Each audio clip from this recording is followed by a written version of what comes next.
বন্ধুরা, আজকে তোমাদের সাথে আমি শেয়ার করব আজকে শ্যুটে আমরা কি করলাম। তো ফার্স্টেই বলি, আমরা চলে এসেছিলাম শ্যুটের জন্য। আর আজকে শ্যুট ছিল রিয়াদি আর হেমাদি।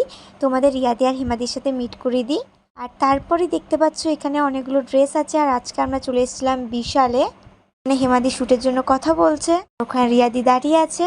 এটা হচ্ছে বিশাল মোহন গ্রুপ। এটা হচ্ছে হেমাদি, আর এটা হচ্ছে আমাদের প্রীতি দিদি, রিয়াদি, প্রীতি বলু। এটা হচ্ছে আমাদের রিয়াদি। আর এখন আমরা এখানে শ্যুট চলছে, শ্যুট কমপ্লিট হয়ে গেছে। এটা হচ্ছে রিয়াদি। রিয়াদিকে প্রত্যেকটা বেশি দারুণ লাগছিল। ড্রেসগুলো সুন্দর লাগছিল। তোমরা শপিং করো, আরো ভালো করে কাটাও। ঠিক আছে, এবার আমরা বাড়ি যাবো। তাহলে চলো, তাহলে সবাইকে টাটা। তো ফাইনালি আমাদের শ্যুট কমপ্লিট হয়ে গেছে, এবার আমরা বাড়ি যাব। তো তার আগে বলে দিই, তোমাদের মিনি ব্লগটা কেমন হচ্ছে অবশ্যই কমেন্টে জানিও। Like, comment, share, subscribe and follow guys. Tata, দেখা হচ্ছে নেক্সট ব্লগে।